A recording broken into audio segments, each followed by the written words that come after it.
बंदी छोड़ सतगुरु रामपाल जी परमेश्वर जी की जय हो। परम पिता परमात्मा सारी सृष्टि के रचनहार, कुल मालिक, असंख्य ब्रह्मांडों के स्वामी, जगत गुरु, तीनों लोकों में प्रवेश करके सबका भरण पोषण करने वाले राजाधिराज, आत्माधार, नाथों के नाथ, देवों के देव, महादेव, सर्वेश्वर, महेश्वर, मृत्युंजय, अजरो अमर, आदि अनादि, सनातनी प्रभु, जगत पिता जगदीश्वर, श्री श्री 1008 की उपाधि के वास्तविक अधिकारी, अकाल मूर्त शब्द स्वरूपी राम वासुदेव, सर्वगतम ब्रह्म, परम पूज्य, प्रथम पूज्य, परम संत, परम पुरुष, परम धनी, परम दयालु, सत्य कबीर, हक्का कबीर, अल्लाहु कबीर, अल्लाहु अकबर, बाखबर, अल्लाह ताला, जगत के तारणहार, जगत के मुक्तिदाता, जगत के जगन्नाथ, हारे के सहारे, हिंदुओं के राम, मुसलमानों के अल्लाह, सिखों के वाहिगुरु, ईसाइयों के मसीह, दया के सागर दया निधि, करुणा के सागर करुणा निधि, स्वयं भू परिभू, संकट मोचन, कष्ट हरण, मंगल करण, दुख भंजन, अविगत कबीर,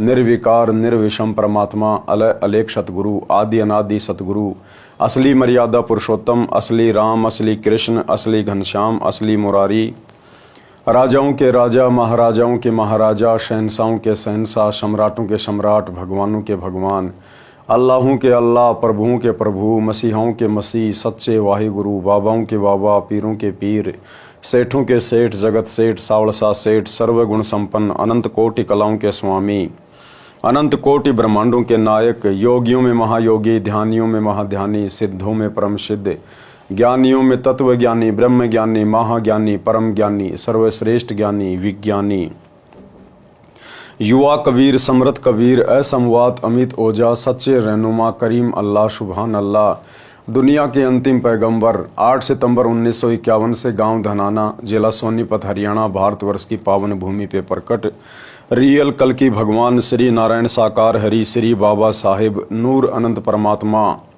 संत श्रोमणी सतगुरु रामपाल जी परमेश्वर जी के चरण कमल में साध संगति से जुड़े हुए देश विदेश से आप और हम सभी सत्सेवक भाई बहनों का अनंत कोटि दंडवत प्रणाम। सत्साई भाई और बहनों, दया परम पिता परमेश्वर जी की, सारी सृष्टि के सर्जनहार सतगुरु रामपाल जी भगवान की, जिनके विशेष आशीर्वाद से, शुभ आशीर्वाद से, उन्हीं के कर कमल से लिखित पवित्र पुस्तक जीने की राह के ऊपर वीडियो बनाने की श्रृंखला जारी है। इसी श्रृंखला में आज हमारा ये 24वें नंबर का वीडियो है। प्रत्येक वीडियो में गुरुदेव भगवान के आशीर्वाद से हमें अध्यात्म के विषय में बहुत ही गहरी गहरी बातें जानने और समझने को मिल रही हैं। तो भाई और बहनों, आज की वीडियो में गुरुदेव भगवान ने हमारे को विशेष तौर पर यह समझाना चाहा है कि इस काल के जाल में आत्माएं कैसे फंसी, 21 ब्रह्मांड में ज्योति निरंजन के अधीन आत्माएं क्यों अपना कर्मदंड भोग रही हैं, क्यों 84 लाख योनियों में मां कष्ट भोग रही हैं, क्यों आत्माएं नरक और स्वर्ग भोग रही हैं। तो आज की वीडियो में आज हम इसी विषय पे चर्चा करेंगे। पवित्र पुस्तक जीने की राह, पार्ट नंबर 24 और पेज नंबर 196। हम काल के जाल में कैसे फंसे, इसका उत्तर पढ़ें अध्याय सृष्टि रचना में, जो इसी पुस्तक जीने की राह के पेज नंबर 254 से 306 पर है। यानी आगे चलकर विस्तृत सृष्टि रचना गुरुदेव ने लिखी है, जिसका हम वीडियो बनाते बनाते आगे जिक्र करेंगे। कबीर परमेश्वर जी की काल से वार्ता। कबीर भगवान, कौन कबीर भगवान? सतगुरु रामपाल जी, ये कबीर भगवान जो आज सतगुरु रूप में धरती पे प्रकट हैं।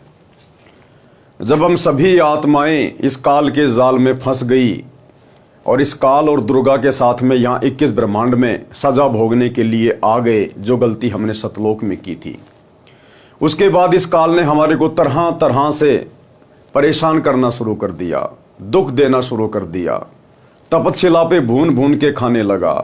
84 लाख योनियों में गधे, कुत्ते, सूअर, कीट पतंग, गंदी नाली का कीड़ा, न जाने कैसी कैसी योनियां हमें दी। मनुष्य जीवन में भी हमें भिखारी बना दिया।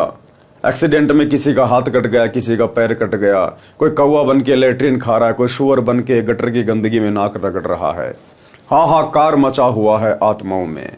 ऐसे में वही दयालु परमात्मा कबीर देव सतगुरु रामपाल जी भगवान एक बार फिर हमारी सुध लेने के लिए इस काल के लोक में आए और अपने पुत्र जोगजीत का रूप बनाकर आए।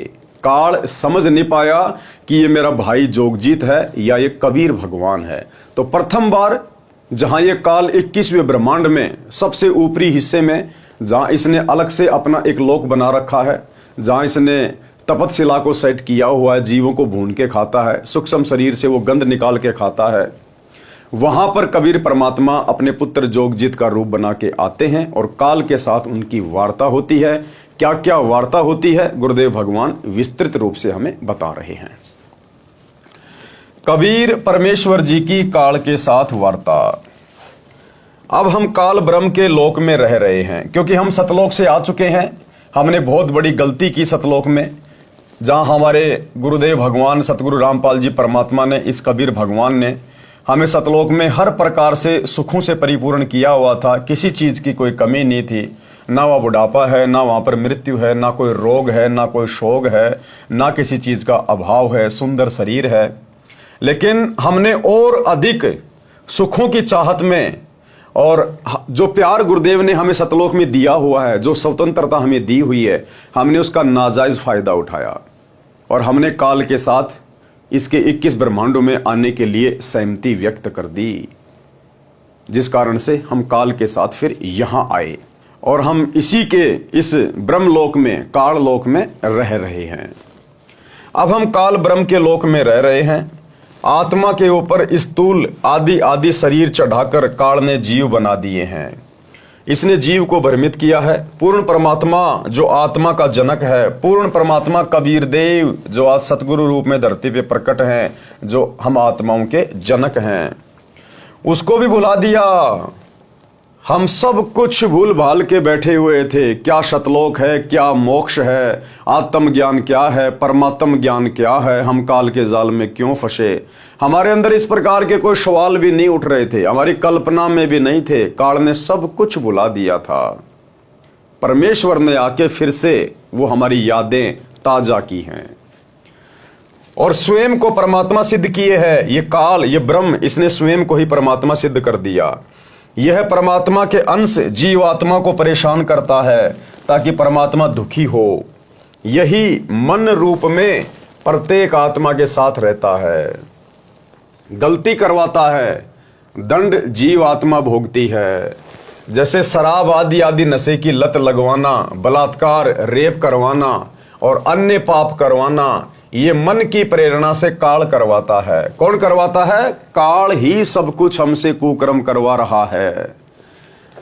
जब आप जी लेखक संत रामपाल जी भगवान से दीक्षा लोगे तब ये सीधा चलेगा, क्योंकि जीव आत्मा के साथ परमात्मा की शक्ति रहने लगती है। जैसे ही हम गुरुदेव भगवान से उपदेश लेंगे, दीक्षा लेंगे, इनका आशीर्वाद मिलेगा, इनके द्वारा दिए गए सत भक्ति मंत्रों का जाप शुरू करेंगे तो हमारे साथ फिर परमात्मा की शक्ति हो जाएगी। परमात्मा यानी स्वयं सतगुरु का आशीर्वाद। उसके बाद काल के ऊपर अंकुश लग जाएगा। फिर ये मन धीरे धीरे बकवाद करना कम कर देगा। तब ये सीधा चलेगा, क्योंकि जीव आत्मा के साथ परमात्मा की शक्ति रहने लगती है। आत्मा को तत्व ज्ञान से विवेक हो जाता है। परमात्मा की शक्ति के कारण आत्मा दृढ़ हो जाती है। काल ब्रह्म केवल कबीर परमात्मा से डरता है। ये काल केवल किससे डरता है? कबीर परमात्मा से। केवल सतगुरु रामपाल जी भगवान से डरता है। ना ब्रह्मा से डरता, ना विष्णु से, ना शंकर जी से, ना दुर्गा जी से, क्योंकि ये तीनों देवता तो काल के ही पुत्र हैं और दुर्गा काल की पत्नी है। ये काल यदि डरता है तो केवल अपने बाप से डरता है। इस कबीर भगवान सतगुरु रामपाल जी से डरता है। इसलिए जिस दिन हम सतगुरु रामपाल जी से उपदेश ले लेते हैं और उनके द्वारा बताई गई मर्यादा में रहकर अपनी भक्ति करना शुरू कर देते हैं, फिर ये मन सीधा होकर चलने लगता है। काल ब्रह्म केवल कबीर परमात्मा से डरता है। संत गरीबदास जी ने कहा है, काल डरे करतार से, जय जय जय जगदीश, और जोरा जोड़ी झाड़ता पगरज डारे शीस। ये काल 21 ब्रह्मांड का स्वामी केवल ये कबीर भगवान से डरता है।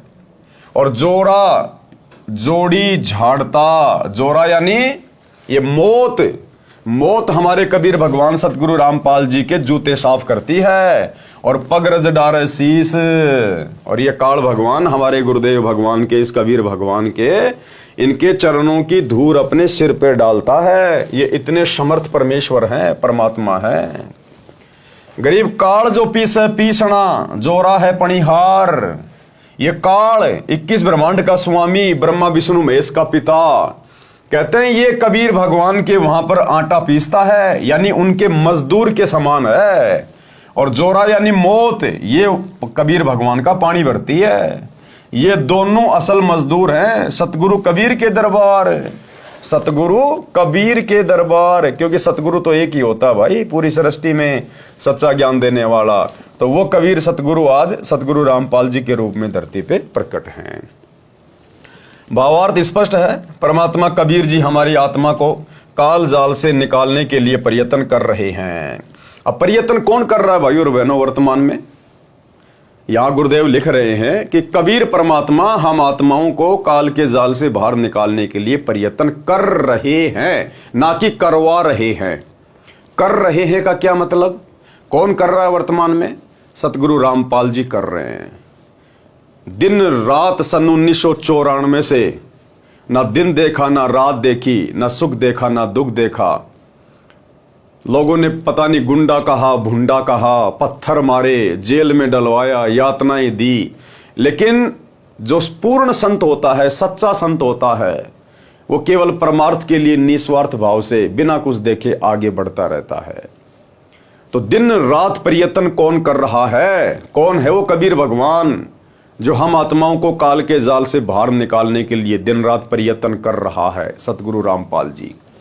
सन 1994 से लाखों की संख्या में सत्संग, अपनी आत्माओं के लिए गांव गांव गए, नगर नगर गए, अन्य स्टेट में गए, दुनिया से संघर्ष किया, धर्म गुरुओं से संघर्ष किया, प्रशासन से संघर्ष किया। 21 महीने 2006 में रोहतक की जेल, वर्तमान में 2014 बरवाला कांड के बाद से 10 साल हो गए हिसार की जेल, और संघर्ष अभी भी जारी है। तो संघर्ष कौन कर रहा है? संघर्ष सतगुरु रामपाल जी कर रहे हैं। तो यहां पर कबीर कौन हुआ? सतगुरु रामपाल जी हुए, सतगुरु रामपाल जी। भावार्थ स्पष्ट है, परमात्मा कबीर जी हमारी आत्मा को काल जाल से निकालने के लिए प्रयत्न कर रहे हैं। काल ब्रह्म फंसाने का प्रयत्न करता है। आगे के प्रकरण में प्रत्यक्ष प्रमाण है। जब परमेश्वर ने सर्व ब्रह्मांडों की रचना की और अपने लोक में विश्राम करने लगे, उसके बाद हम सभी काल के ब्रह्मांड में रहकर अपना किया हुआ कर्म दंड भोगने लगे और बहुत दुखी रहने लगे, सुख व शांति की खोज में भटकने लगे, और हमें अपने निज घर सतलोक की याद सताने लगी। यानी आत्मा में मीठी मीठी एक वो कशक कि यहां सुख नहीं है। आत्मा सुख को खोजने लगी। आत्मा को वो सुख चाहिए थे जिन सुखों को छोड़ के हम यहां काल ब्रह्म के लोक में आ गए थे। तो आत्मा भटकने लगी भक्ति के लिए, भगवान के लिए, सुखों के लिए। कोई जंगल में जाके साधना करने लगा, कोई पहाड़ों पे जाके साधना करने लगा। लेकिन भाई काल के लोक में आत्मा को शांति नहीं मिल सकती। वो परम शांति तो सतलोक जाने के बाद ही मिलेगी। हमें अपने निज घर सतलोक की याद सताने लगी तथा वहां जाने के लिए भक्ति प्रारंभ की। किसी ने चारों वेदों को कंठस्थ किया, तो कोई उग्र तप करने लगा और हवन यज्ञ, ध्यान, समाधि आदि क्रियाएं प्रारंभ की। लेकिन अपने निज घर सतलोक नहीं जा सके, क्योंकि उपरोक्त क्रियाएं करने से अगले जन्मों में अच्छे समृद्ध जीवन को प्राप्त होकर जैसे राजा महाराजा, बड़ा व्यापारी, अधिकारी, देव महादेव, स्वर्ग महास्वर्ग आदि, और फिर वापस लक 84 भोगने लगे। बहुत परेशान रहने लगे और परमपिता परमेश्वर से प्रार्थना करने लगे कि हे दयालु, हमें निज घर का रास्ता दिखाओ। हम हृदय से आपकी भक्ति करते हैं, आप हमें दर्शन क्यों नहीं देते? क्योंकि भाई और बहनों, परमात्मा कहते हैं ये जो चारों वेद हैं, जो इस 21 ब्रह्मांड के सर्वश्रेष्ठ ग्रंथ हैं, चारों वेद, और उन्हीं का निष्कर्ष गीता जी, इन चारों वेदों में भी उस पूर्ण परमात्मा कबीर देव सतगुरु रामपाल जी भगवान की यथार्थ भक्ति प्राप्ति का मार्ग नहीं है। केवल परमात्मा की जानकारी है, लेकिन प्राप्ति का मार्ग नहीं है। वो काल ने हटा दिया था। तो चारों वेदों में परमात्मा की प्राप्ति के मंत्र नहीं है। वो सार नाम नहीं है, वो सार शब्द नहीं है। उस सार नाम को, सार शब्द को देने के लिए फिर वो कबीर भगवान सतगुरु रूप में धरती पे स्वयं आता है और 5वें वेद, सूक्ष्म वेद की रचना करता है। कबीर सागर की, आदरणीय गरीबदास जी ने उसी 5वें सूक्ष्म वेद कबीर सागर, जिसमें मिलावट कर डाली थी, काल के दूतों ने काल प्रेरणा से उसको शुद्ध करते हुए नया सदग्रंथ साहिब लिखा, जिसका पाठ पूज्य गुरुदेव भगवान करते हैं 3 दिन का। तो सतलोक जानने की यथार्थ जानकारी वर्तमान में यदि किसी के पास है तो सतगुरु रामपाल जी के पास है। उन्होंने केवल कबीर सागर को और आदरणीय गरीबदास जी के ग्रंथ साहिब को केवल लोक दिखावे में एक आधार बनाया है, ताकि हम आत्माएं विश्वास कर सकें। अन्यथा सतगुरु रामपाल जी को सतलोक का मार्ग बताने के लिए, वो मूल मंत्र देने के लिए दुनिया के किसी भी धर्म ग्रंथ की या 5वें सूक्ष्म वेद की आवश्यकता नहीं है। ये परमात्मा चाहे तो 1 सेकंड में यहां से आत्मा को अपने लोक लेकर जा सकता है। लेकिन ये भगवान भी जब यहां आता है तो इस काल लोक की जो मर्यादाएं उन्होंने बनाई है, उन्हीं मर्यादाओं के अंतर्गत रह के एक आम संत की भूमिका करते हुए ये अपना ज्ञान प्रचार करते हैं, और इनके ज्ञान को सुनकर समझकर ही हमने इनकी पहचान करनी होती है। तो आत्मा फिर भटकने लगी, हमें निज घर का रास्ता दिखाओ, हम हृदय से आपकी भक्ति करते हैं, आप हमें दर्शन क्यों नहीं देते। ये वृतांत कबीर साहिब ने धर्मदास जी को बताते हुए कहा कि धर्मदास, इन जीवों की पुकार सुनकर मैं अपने सतलोक से जोगजीत का रूप बनाकर काल लोक में आया। कबीर भगवान स्वयं अपने पुत्र जोगजीत का रूप बनाकर प्रथम बार यहां पर आए, हम आत्माओं को ज्ञान समझाने के लिए। सतलोक से किसी आत्मा को नहीं भेजा, अपने किसी पुत्र को नहीं भेजा, अपना कोई अवतार बना के नहीं भेजा, अपना कोई दास नहीं भेजा। ये कबीर भगवान स्वयं ही यहां पर सतगुरु की भूमिका करता है, स्वयं ही, ये स्वयं ही अवतार है, ये स्वयं ही सतलोक से अवतरित होता है। क्योंकि सतगुरु रूप में अन्य धरती पर कोई भूमिका ये कर ही नहीं सकता सच्चा ज्ञान बताने की। तो क्या कह रहे हैं गुरुदेव, जीवों की पुकार सुनकर मैं अपने सतलोक से जोगजीत का रूप बनाकर काल लोक में आया। तब 21वें ब्रह्मांड में, जहां काल का निज घर है, वहां पर तपतशिला पर जीवों को भूनकर सूक्ष्म शरीर से पदार्थ निकाला जा रहा था। मेरे पहुंचने के बाद उन जीवों की जलन समाप्त हो गई। उन्होंने मुझे देखकर कहा कि हे पुरुष, आप कौन हो? आपके दर्शन मात्र से ही हमें बड़ा सुख व शांति का आभास हो रहा है। तब मैंने बताया कि मैं पार ब्रह्म परमेश्वर कबीर हूं। जैसे ही गुरुदेव भगवान ये कबीर परमात्मा तपतशिला पर आकर प्रकट हुए, जिस तपतशिला पर जीव भूने जा रहे थे, चटक मटक हो रहे थे, असहनीय पीड़ा एकदम से बर्फ की तरह शीतल हो गई। और जीव ने देखा, भाई ये तो कोई परमात्मा ही हो सकता है, जिनके आने मात्र से, प्रकट होने मात्र से और हमारी पीड़ा समाप्त हो गई। तो फिर हम परमात्मा से पूछने लगे कि हे देव, हे पुरुष, आप कौन हो? आप हमें बचाइए, हमसे क्या गलती हुई है? फिर परमेश्वर ने पूरी की पूरी सृष्टि रचना, जो बार बार अब अपने सत्संगों में हमें सुनाते हैं, वो पूरी सृष्टि रचना तपतशिला पर पड़े हुए सभी जीवों को सुनाई। आपके दर्शन मात्र से ही हमें बड़ा सुख व शांति का आभास हो रहा है। जिस प्रकार आज गुरुदेव भगवान के दर्शन मात्र से, उनकी याद मात्र से, उनके आभास मात्र से हम आत्माओं का रोम रोम खिल उठता है। इसीलिए कहते हैं, जिन मिलते सुख उपजे मिट कोटि उपाद, और भवन चतुर्दश ढूंढियो परम स्नेही साध।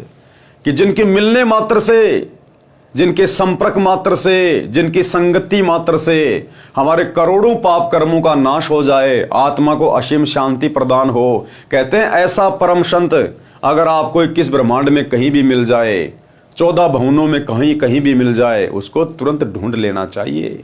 लेकिन भाई और बहनों, जीव के बस की बात नहीं, यहां तो ब्रह्मा विष्णु महेश की बस की बात नहीं कि इस परम संत को वे खोज सकें, पहचान सकें। जिस आत्मा पर पूज्य गुरुदेव भगवान कबीर परमात्मा की खुद की रजा होगी, इनकी खुद की मर्जी होगी, तो ही ये अपनी पहचान करवाते हैं। अन्यथा आत्मा, चाहे आप और हमारे जैसे साधारण जीव हों, या चाहे ब्रह्मा विष्णु महेश जैसे देवपद प्राप्त जीव हों, ये इस सतगुरु को पहचान नहीं सकते, इसको प्राप्त नहीं कर सकते, इसको खोज नहीं सकते। ये सतगुरु खोज भी उसी से करवाता है जो चाहता है। यानी इनकी मर्जी के बिना इनके बारे में ना कोई जान सकता, ना इनको पहचान सकता। आपके दर्शन मात्र से ही हमें बड़ा सुख व शांति का आभास हो रहा है। तब मैंने बताया कि मैं पार ब्रह्म परमेश्वर कबीर हूं। आप सब जीव मेरे लोक से आकर काल ब्रह्म के लोक में फंस गए हो। ये काल रोजाना 1 लाख मानव के सूक्ष्म शरीर से पदार्थ निकाल कर खाता है। कौन सा पदार्थ है? जो भी हम यहाँ पर नशा करते हैं, मांस खाते हैं, खट्टा मीठा खाते हैं या अन्य कोई टेस्टी आइटम खाते हैं, तो उसका जो एक सूक्ष्म अंश जो होता है, उसकी जो वासना होती है, वो हमारे सूक्ष्म शरीर में जमा हो जाती है, डिपॉजिट हो जाती है। तो मृत्यु के उपरांत ये स्थूल शरीर तो यही रह जाता है और सूक्ष्म शरीर फिर हमारा सीधा तपस्या पे जाता है और वहां पर फिर काल ने सूक्ष्म शरीर से उस गंध को, उस वासना को निकालने की जो प्रोसीजर बना रखी है, उस प्रोसीजर से निकाल के ये खाता है। ये काल रोजाना 1 लाख मानव के सूक्ष्म शरीर से पदार्थ निकाल कर खाता है और बाद में नाना प्रकार की योनियों में दंड भोगने के लिए छोड़ देता है। तब वे जीवात्माएं कहने लगी, हे दयालु परमेश्वर, हमें इस काल की जेल से छुड़वाओ। मैंने बताया कि ये 21 ब्रह्मांड काल ने 3 बार तप करके मेरे से प्राप्त किए हैं। जो आप यहाँ सब वस्तुओं का प्रयोग कर रहे हो, ये सभी काल की हैं और आप सब अपनी इच्छा से घूमने के लिए आए थे। इच्छा रूपी खेलन आया, ताते सुख सागर नहीं पाया। हमें कबीर भगवान सतगुरु रामपाल जी ने सतलोक से धक्के मार के नहीं निकाला। हम अपनी इच्छा से इस काल के साथ आए हैं। इसके ऊपर आसक्ति व्यक्त करके जब ये तप कर रहा था, हमें तो गुरुदेव भगवान ने बहुत रोका था, बहुत मना किया था, बहुत समझाया था कि बच्चों आप दुखी हो जाओगे, परेशान हो जाओगे, तुम्हें यहाँ किस बात की कमी है, तुम क्यों जा रहे हो, क्यों बार बार मेरे वचनों की अनदेखी कर रहे हो। लेकिन हमने एक नहीं सुनी परमात्मा की। उसके बाद गुरुदेव ने हमें अपने दिल से उतार दिया और सूक्ष्म रूप में दुर्गा के अंदर हम सभी आत्माओं को डिपॉजिट करके और काल के साथ 21 ब्रह्मांड सहित यहां भेज दिया। इसलिए अब आपके ऊपर काल ब्रह्म का बहुत ज्यादा ऋण हो चुका है और वह ऋण मेरे सच्चे नाम के जाप के बिना नहीं उतर सकता। जब तक आप ऋण मुक्त नहीं हो सकते, तब तक आप काल ब्रह्म की जेल से बाहर नहीं जा सकते। और ऋण मुक्त होने का 21 ब्रह्मांड में केवल एक ही साधन है, सच्चे सतगुरु रामपाल जी परमेश्वर जी की शरण में आकर इनके द्वारा जो सत भक्ति मंत्र दिए जाएंगे, जो धर्म कर्म बताए जाएंगे, जो यज्ञ हवन हमें बताया जाएगा, उस विधि अनुसार जब हम साधना करेंगे तो ही ऋण उतर सकता है। दूसरा धरती पर कोई तरीका नहीं है। इसके लिए आपको मुझसे नाम उपदेश लेकर भक्ति करनी होगी, तब मैं आपको छुड़वा कर ले जाऊंगा। हम ये वार्ता कर ही रहे थे कि वहां पर काल ब्रह्म प्रकट हो गया और उसने बहुत क्रोधित होकर मेरे ऊपर हमला बोला। अब काल ने सोचा कि ये मेरा भाई जोगजीत क्यों आया है यहाँ पर, क्योंकि सतलोक से इस काल को परमात्मा ने अपने पुत्र जोगजीत का रूप बनाकर ही इसको 21 ब्रह्मांड सहित बाहर निकाला था। तो काल सतलोक में समझ नहीं पाया था कि मेरे को कबीर भगवान निकाल रहे हैं या फिर कबीर भगवान के आदेश से मेरा भाई जोगजीत मेरे को यहां से बाहर निकाल रहा है। तो काल ने सोचा ये जोगजीत क्यों आ गया मेरे लोक में, जरूर ये परमात्मा का कोई आदेश लेके आया होगा। पहले आदेश मालूम कर लेता हूं, फिर आज इसको घड़ूंगा, आज इसकी पिटाई करूंगा। इसने मेरे को सतलोक से यहां निकाल दिया। तो काल भी धोखे में। हम ये वार्ता कर ही रहे थे कि वहां पर काल ब्रह्म प्रकट हो गया और उसने बहुत क्रोधित होकर मेरे ऊपर हमला बोला। मैंने अपनी शब्द शक्ति से उसको मूर्छित कर दिया। अब परमेश्वर को कोई आवश्यकता नहीं है शब्द शक्ति का इस्तेमाल करने की।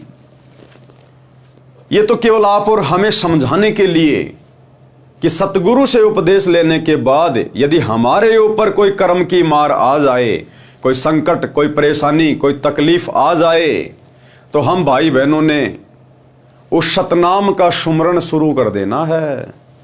जो शब्द हमें गुरुदेव ने दे रखा है, चाहे प्रथम मंत्र है, सतनाम है, सारनाम है, सार शब्द है, हमने तुरंत उसका सुमरण विशेष कसक के साथ जाप शुरू कर देना चाहिए।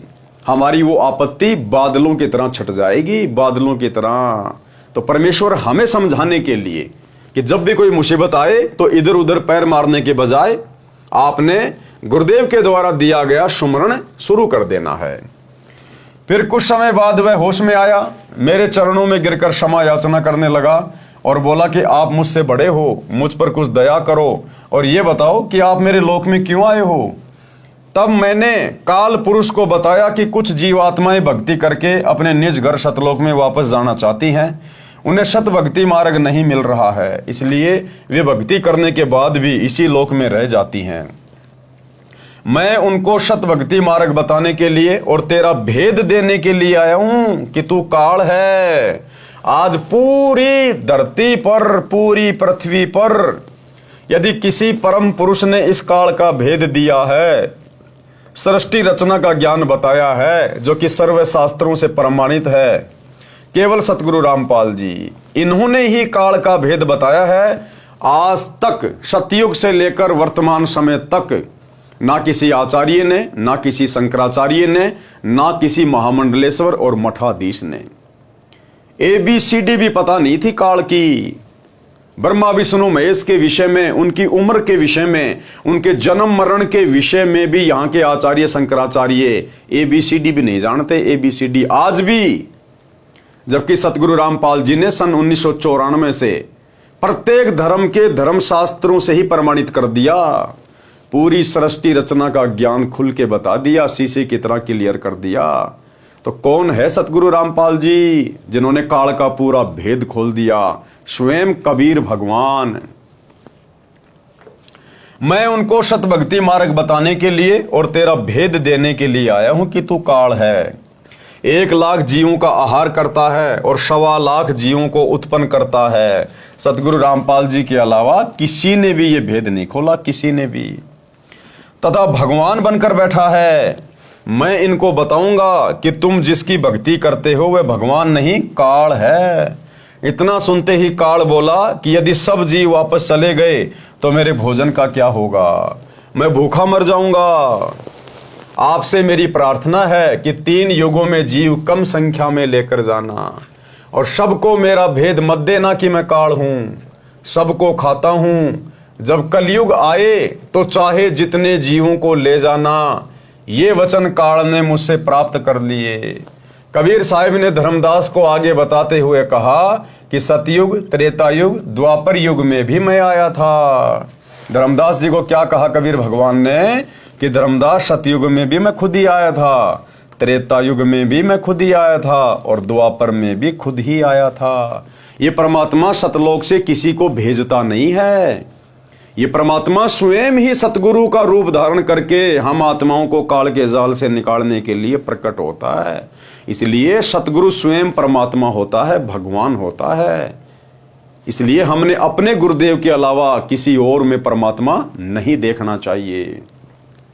आगे बताते हुए कहा कि सतयुग, त्रेता युग, द्वापर युग में भी मैं आया था और बहुत जीवों को सतलोक लेकर गया, लेकिन इसका भेद नहीं बताया। अब बताओ भाई और बहनों, बिना काल का भेद बताए आत्माएं सतलोक कैसे चली जाएंगी? क्या कह रहे हैं गुरुदेव कि मैं बहुत सारी आत्माओं को सतलोक लेके गया 3 युगों में, लेकिन काल का भेद किसी को नहीं बताया। तो फिर आज काल का भेद बताने की क्या जरूरत पड़ गई?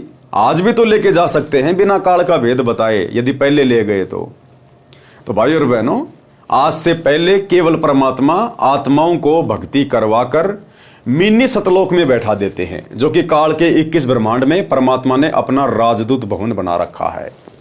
तो आत्माओं को परमात्मा मिनी सतलोक में ले जाकर बैठा देते हैं और जब ये कलयुग की बिचली पीढ़ी का समय आता है, इस समय परमात्मा उन आत्माओं को डायरेक्ट जन्म देते हैं और वो आत्माएं तुरंत भक्ति पे लग जाती हैं और अपनी भक्ति को पूरा करके सतलोक जाने की तैयारी करती हैं। अन्यथा काल का भेद बताए बिना हमारे अंदर डर कैसे बनेगा? ये 21 ब्रह्मांड छोड़ने की हमारी इच्छा कैसे बनेगी अगर हमें काल का भेद ही नहीं पता चलेगा? तो आज तक किसी को काल का भेद ही तो नहीं पता था। भेद पता नहीं था तो हमारे अंदर वो भय उत्पन्न नहीं हुआ, डर उत्पन्न नहीं हुआ कि गधे भी बन जाएंगे, कुत्ते भी बन जाएंगे, 84 में जाएंगे, नरक में जाएंगे, काल हमें तपस्या पे भी खाएगा भून भून के। इसीलिए तो हमारे अंदर वो भय उत्पन्न नहीं हुआ और भय बिना भक्ति नहीं हो सकती। तो आज से पहले परमेश्वर ने आत्माओं को ज्ञान देकर केवल मिनी सतलोक में बैठाया और अब इस समय परमेश्वर अपनी उन आत्माओं को मनुष्य जन्म दे रहे हैं ताकि उनकी भक्ति सफल हो और वो सतलोक जा सकें। अब मैं कलयुग में आया हूं और काल से मेरी वार्ता हुई है। काल ब्रह्म ने मुझसे कहा कि अब आप चाहे जितना जोर लगा लेना, आपकी बात कोई नहीं सुनेगा। प्रथम तो मैंने जीव को भक्ति के लायक ही नहीं छोड़ा है। उनमें बीड़ी, सिगरेट, शराब, मांस आदि दुर्व्यसन की आदत डालकर इनकी वृत्ति को बिगाड़ दिया है। नाना प्रकार की पाखंड पूजा में जीवात्माओं को लगा दिया है। दूसरी बात ये होगी कि जब आप अपना ज्ञान देकर वापस अपने लोक में चले जाओगे, तब मैं काल अपने दूत भेजकर आपके पंथ से मिलते जुलते 12 पंथ चलाकर जीवों को भ्रमित कर दूंगा। महिमा सतलोक की बताएंगे, जैसे राधा स्वामी पंथ वाले, धन सतगुरु वाले, जय गुरुदेव वाले, ये सब महिमा तो गाते हैं सतलोक की, सत्य पुरुष की, लेकिन मार्ग किसी के पास नहीं है, मूल मंत्र किसी के पास नहीं है। तो ये सारे के सारे जो पंथ हैं और इन पंथों के जो संचालक हैं, ये काल के द्वारा हम जीवात्माओं को भ्रमित करने के लिए भेजे गए उसके दूत हैं। महिमा सतलोक की बताएंगे, आपका ज्ञान कथेंगे, लेकिन नाम जाप मेरा करेंगे। लेकिन जाप किसका करेंगे? काल का। महिमा तो बताएंगे सतलोक की, कबीर भगवान की, मोक्ष पाएंगे, और मंत्र देंगे केवल काल तक का, जिसके परिणाम स्वरूप मेरा ही भोजन बनेंगे। ये बात सुनकर कबीर साहब ने कहा कि आप अपनी कोशिश करना, मैं सतमार्ग बताकर ही वापस जाऊंगा, और जो मेरा ज्ञान सुन लेगा वह तेरे बहकावे में कभी नहीं आएगा। सतगुरु कबीर साहब ने कहा कि हे निरंजन, सतगुरु कबीर साहिब, क्योंकि कबीर परमात्मा सतगुरु रूप में ही प्रकट होते हैं, क्योंकि ये भगवान ज्ञान देने के लिए तो आता है। जो ज्ञान देता है उसको कहते हैं गुरु, और जो सच्चा ज्ञान दे दे सतलोक का उसको कहते हैं सतगुरु। तो ये परमात्मा सतगुरु बनकर ही धरती पर अवतरित होते हैं, प्रकट होते हैं। सतगुरु कबीर साहिब ने कहा कि हे निरंजन, यदि मैं चाहूं तो तेरे सारे खेल को क्षण भर में समाप्त कर सकता हूं, परंतु ऐसा करने से मेरा वचन भंग होता है, क्योंकि काल को 21 ब्रह्मांड और यहाँ की सारी व्यवस्था इसी कबीर भगवान सतगुरु रामपाल जी ने ही सेट करके दी हुई है। परमात्मा ने उसको वरदान दिया हुआ है, उसने भीख मांगी थी, परमात्मा ने भीख में 21 ब्रह्मांड उसको दिए हुए हैं। इसलिए परमात्मा कहते हैं कि यदि मैं ऐसा करूंगा तो मेरा वचन टूट जाएगा, परंतु ऐसा करने से मेरा वचन भंग होता है। यह सोचकर मैं अपने प्यारे हंसों को यथार्थ ज्ञान देकर शब्द का बल प्रदान करके सतलोक ले जाऊंगा। और कहा कि कहो कबीर सुनो धर्मराया, हम शंखों हंसा पद परसाया, जिन लीना हमरा परवाना, सो हंसा हम किए अमाना। कि भाई धर्मराय, हे काल, मैंने शंखों हंसों को, आत्माओं को सतलोक में ले जाकर बैठा दिया है। जिसने मेरा परवाना ले लिया, मेरा नाम ले लिया, उपदेश ले लिया, जब मैं सतगुरु रूप में धरती पे प्रकट होता हूं, और जिसने आजीवन मर्यादा निभाई, उसको फिर मैं अमान कर देता हूं, सदा सदा के लिए सुखी कर देता हूं सतलोक में। पवित्र कबीर सागर में जीवों को भूल भुलैया में डालने के लिए तथा अपनी भूख को मिटाने के लिए तरह तरह के तरीकों का वर्णन। काल ने क्या कहा कि जब कलयुग आएगा उस समय मैं इन जीव आत्माओं की वृत्ति को इतना गंदा कर दूंगा, हर प्रकार से बीड़ी, सिगरेट, गुटखा, अफीम, गांजा, सुल्फा, मांस खाना, चोरी, जारी, ठगी, रिश्वतखोरी, मिलावट, जुआ, पर स्त्री को तकना, व्यभिचार करना, बलात्कार करना, इन आत्माओं को इतना गंदा कर दूंगा, इनकी आत्माओं को इतना मैला कर दूंगा, ये भक्ति के योग्य रहेंगे नहीं। जिस समय तुम या तुम्हारा कोई दास इस पृथ्वी पर जाएगा, क्योंकि काल को यकीन नहीं होता, काल को यकीन नहीं होता कि वो कबीर भगवान तो यहां आ नहीं सकता 21 ब्रह्मांड में। काल को विश्वास नहीं है कि वो भगवान यहां आ जाएगा, ऐसे गंदे लोक में वो सतलोक का राजा भी आ जाएगा। लेकिन वो नादान, उसको क्या पता कि तेरे सामने तेरा बाप ही तो खड़ा है, लेकिन रूप तेरे भाई का बना रखा है।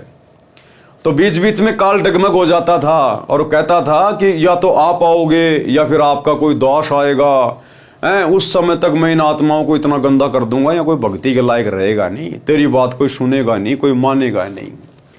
तो क्या क्या तरीके काल ने अपनाए, परमेश्वर उन सब का जिक्र कर रहे हैं। 12 पंथ करूं मैं साजा, नाम तुम्हारा ले करूं आवाजा, 12 यम संसार पठ हो, नाम तुम्हारे पंथ चल हो। कि मैं आपके नाम से, कबीर नाम से 12 पंथ शुरू करवा दूंगा, मुझ काल के 12 पंथ शुरू हो जाएंगे। और आप ही का नाम ले लेकर कि ये कबीर साहिब का मार्ग है, ये कबीर साहिब का नाम है, सतलोक जाएंगे, मोक्ष प्राप्त करेंगे, धरती पे डंका पिटवा दूंगा मैं। 12 पंथ करूं मैं साजा, नाम तुम्हारा ले करूं आवाजा। और 12 पंथ संसार पठो, 12 यम यानी 12 काल के दूत मैं संसार में भेजूंगा नकली गुरु बना के, और नाम तुम्हारे पंथ चल हों, और तुम्हारे कबीर नाम से मैं पंथ चलवा दूंगा, दुनिया भ्रमित हो जाएगी। प्रथम दूत मम प्रकटे जाई, पीछे अंश तुम्हारा आई। काल ने कहा कि सबसे पहले मेरे दूत जाने चाहिए संसार में। हे भगवान, सबसे पहले मेरे दूत जाएंगे संसार में। उसने वचन ले लिए। तो सतगुरु ने कहा कि भैया ठीक है, तू पहले अपने दूत भेज देना, क्योंकि भाई और बहनों, ये काल भी केवल एक जीव है उस परमात्मा के आगे, केवल एक जीव। और काल ने केवल वही वरदान मांगे, वही वचन मांगे अपने मन में शाना होके कि मैंने तो ठग लिया अपने भाई को। काल ने केवल वही मांगा जो परमात्मा चाहते थे, क्योंकि समर्थ की शक्ति के आगे सब फैल हैं। नामा और रैदास रसीला, कोई न जाने अवगत की लीला। तो काल ने केवल उतना ही सब कुछ मांगा जितना परमात्मा उससे मंगवाना चाहते थे। और वो सोच रहा था कि मैंने शाना बन के पता नहीं परमात्मा को ठग लिया, मैंने तो बहुत कुछ मांग लिया। तो बोला प्रथम दूत मम प्रगटे जाई, पीछे अंश तुम्हारा आई।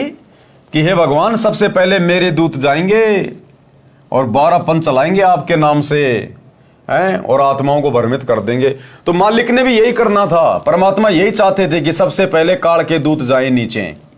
भाई, जब तक नीचे आकर कोई अज्ञान नहीं फैलाएगा तो फिर ज्ञान देकर समझाया किसको जाएगा। तो मालिक यही चाहते थे कि पहले काल के दूत जाएं और हर प्रकार से ये अपना पूरा प्रयास कर लें, और उसके बाद मैं जाऊंगा और आत्माओं को फिर उन्हीं धर्मशास्त्रों से खोल खोल के दिखाऊंगा जिन धर्मशास्त्रों को काल के दूत सत्य बताएंगे कि वेद बिल्कुल सत्य हैं, गीता बिल्कुल सत्य है, कबीर सागर बिल्कुल सत्य है। वो अपना पूरा ज्ञान दे चुके होंगे, अपना विधान बता चुके होंगे। फिर परमात्मा आएगा सतगुरु रूप में और फिर उन्हीं धर्मशास्त्रों से अपने बच्चों को पहले शिक्षित करेगा, सबको पढ़ाई पढ़वाएगा, सबको अक्षर ज्ञान युक्त करवाएगा, और फिर उन्हीं धर्मशास्त्रों को खोल खोल के दिखाएगा। प्रोजेक्टर पे, टीवी पे, मोबाइल चलवा दिए जाएंगे, और वो आत्माएं फिर निर्णय कर लेंगे कि वास्तव में सही संत क्या है और गलत संत क्या है, सच्चा ज्ञान क्या है और गलत ज्ञान क्या है। तो परमात्मा यही चाहते थे और वही काल ने मांगा। परमात्मा की सोच से बाहर काल एक शब्द भी नहीं बोल सकता था। प्रथम दूत मम प्रकटे जाई, पीछे अंश तुम्हारा आई। यही विधि जीवन को भरमाऊं, पुरुष नाम जीवन समझाऊं। 12 पंथ नाम जो ले है, सो हमरे मुखान समोह है। क्या कहा काल ने कि उन 12 पंथों में जो मेरे द्वारा तुम्हारा नाम लेकर चलाए जाएंगे, उन 12 पंथों में जो जो उपदेश लेंगे वो सब मेरे ही मुंह में आएंगे, वो सब काल का ही भोजन बनेंगे, क्योंकि मुक्ति का मार्ग वो होगा नहीं। कहा तुम्हारा जीव नहीं माने, हमारी और होए बात बखाने। और जब तुम जाओगे ना, उस समय सब लोग मेरा पक्ष लेंगे कि नहीं नहीं, ब्रह्म ही परमात्मा है, वो निराकार परमात्मा है, उससे ऊपर कोई शक्ति नहीं है, और तुम्हारे साथ में वाद विवाद करेंगे। मैं दृढ़ फंदा रची बनाई, जामे जीव रहे और जाई। कि उस समय में ऐसा भयंकर दृढ़ फंदा बना दूंगा, यानी इस ज्ञान को इतना अज्ञान में तब्दील कर दूंगा कि जब तुम जाकर सच्चाई बताओगे तुम्हारी बात पे कोई विश्वास भी नहीं करेगा।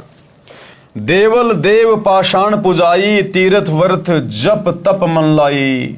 देवल यानी मंदिर पूजा में लगा दूंगा दुनिया को, मस्जिदें बनवा दूंगा, चर्च बनवा दूंगा, गुरुद्वारे बनवा दूंगा, देवी देवताओं की पूजा पे लगा दूंगा, पत्थरों की पूजा पे लगा दूंगा, तीर्थों पे धक्के खाएंगे, ये व्रत करने शुरू कर देंगे, झूठे जप तप करेंगे, हरे हरे राधे राधे श्याम मिला दे, राम राम सीताराम ओम नमः शिवाय, ये फालतू के ये जप तप में इनको लगा दूंगा मैं।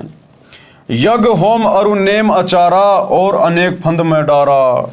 जो ज्ञानी जाओ संसारा, जीव न माने कहा तुम्हारा। हे ज्ञानी, आप जाना फिर संसार में, आप दे लेना कितना है ज्ञान, कितना है जोर लगा लेना, फिर तुम्हारी बातें कोई नहीं मानेगा। काल कह रहा है परमात्मा से। सतगुरु वचन। अब सतगुरुदेव ने क्या कहा, गुरुदेव भगवान ने क्या कहा, ज्ञानी कहे सुनो अन्यायी, काटो फंद जीव ले जाई। कि भैया मैं तेरे फंदे को अपने तत्व ज्ञान रूपी शस्त्र से काट कर आत्माओं को सतलोक लेकर जाऊंगा। जेतिक फंद तुम रचे विकारी, सत्य शब्द ते सबे बिडौरी। तू जितने भी फंद लगाएगा ना, जितना भी अज्ञान फैलाएगा ना, झूठ पाखंड फैलाएगा ना, मेरा जो सत्य शब्द होगा, उस सत्य शब्द के प्रभाव से मैं जीव आत्माओं को सतलोक लेकर जाऊंगा। क्योंकि मालिक को पता था कि काल अपने दूतों के माध्यम से ज्ञान का अज्ञान करवाएगा, शास्त्र विरुद्ध साधना करवाएगा, और उस साधना के करने से लाभ किसी को होगा नहीं। थोड़े बहुत दिनों बाद सबकी बैटरी डिस्चार्ज हो जाएगी, उन्हीं मंत्रों का जाप कर रहे होंगे, उन्हीं गुरुओं की शरण में पड़े होंगे, और दुख ज्यों के त्यों। और जब वे आत्मा आएंगी मेरी शरण में, उस समय फिर मैं अपना सत शब्द दूंगा, प्रथम मंत्र दूंगा, सतनाम दूंगा, स्वार नाम दूंगा, और नाम लेते ही कुछ ही दिनों में उन आत्माओं के ढेरों सुख होने लग जाएंगे। तो उन सुखों से वो आत्माएं ऑटोमेटिक उन काल के दूतों को छोड़ छोड़ के इधर दौड़ दौड़ के आ जाएंगी। तो परमात्मा ने कहा कि तुम जितना मर्जी अज्ञान फैला देना, तुम जितना मर्जी फंदा लगा देना, मैं नीचे जाकर अपना सतज्ञान दूंगा और वो सत भक्ति मंत्र दूंगा जिनके थोड़े से जाप करने से ही आत्मा को सुख होने शुरू हो जाएंगे और दौड़ दौड़ के हमारी शरण में आने लगेंगे। जैतिक फंद तुम रचे बिचारी, सत्य सबत्ते सबे बिडारी। जोन जीव हम शब्द दृढ़ावें, फंद तुम्हारा शकल मुकावें।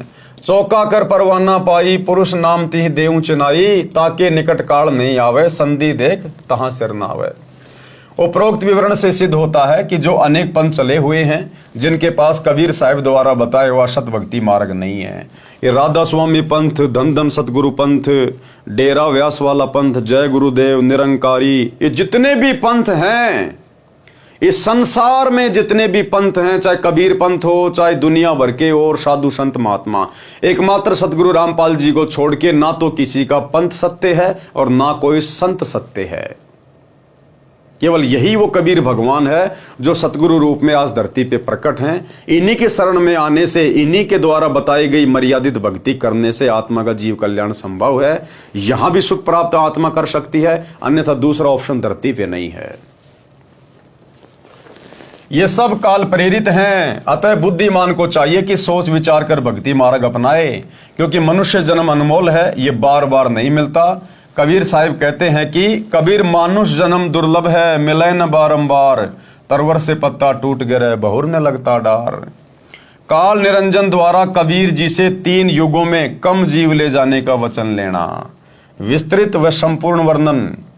प्रश्न, कबीर जी के नाम से चले 12 पंथों के वास्तविक मुखिया कौन हैं और 13वां पंथ कौन चलाएगा? अब देखो, प्रश्नोत्तरी के माध्यम से गुरुदेव भगवान हमारे विश्वास को दृढ़ करना चाहते हैं कि वर्तमान में पूर्ण संत धरती पे कौन है। तो क्या सवाल है कि कबीर जी के नाम से चले 12 पंथों के वास्तविक मुखिया कौन हैं और 13वां पंथ कौन चलाएगा? उत्तर दिया गुरुदेव ने, जैसा कि कबीर सागर के संशोधनकर्ता स्वामी युगलानंद बिहारी जी ने दुख व्यक्त किया है कि समय समय पर कबीर जी के ग्रंथों से छेड़छाड़ करके उनकी बुरी दशा कर रखी है। उदाहरण, परमेश्वर कबीर जी का जोगजीत के रूप में काल ब्रह्म के साथ विवाद हुआ था। वह शमशम वेद बोध पृष्ठ 117 से 122 तक तथा अनुराग सागर पृष्ठ 60 से 67 तक है। परमेश्वर कबीर जी अपने पुत्र जोगजीत के रूप में काल के प्रथम ब्रह्मांड में प्रकट हुए, जो 21वां ब्रह्मांड है, जहां पर तपतशिला बनी है। काल ब्रह्म ने जोगजीत के साथ झगड़ा किया, फिर विवश होकर चरण पकड़कर क्षमा याचना की तथा प्रतिज्ञा करवाकर कुछ सुविधा मांगी। सबसे पहला वचन क्या लिया काल में? 3 युगों यानी सतयुग, त्रेता, द्वापर में थोड़े जीव पार करना। नंबर 2, जोर जबरदस्ती करके जीव मेरे लोक से ना ले जाना। इसीलिए तो सतगुरु रामपाल जी भगवान दिन रात सत्संग करके ज्ञान दे रहे हैं और कह रहे हैं, बच्चों ये जो भक्ति मार्ग है ये ज्ञान आधार का मार्ग है। जब तक ज्ञान को आधार नहीं बनाओगे तब तक आप जी काल के जाल से मुक्त नहीं हो पाओगे, क्योंकि परमात्मा ने काल को वचन दे रखा है। काल ने कहा था कि भगवान जोर जबरदस्ती किसी के साथ मत करना, आप केवल अपना ज्ञान देना, सृष्टि रचना बताना, अपनी मर्यादा बताना, जो आपको परमात्मा मान के आपकी मर्यादा में रह के भक्ति करे, उसी आत्मा को सतलोक लेकर जाना। जोर जबरदस्ती करके जीव मेरे लोक से ना ले जाना। नंबर 3, आप अपना ज्ञान समझाना। जो आपके ज्ञान को माने वह आपका, और जो मेरे ज्ञान को माने वह मेरा।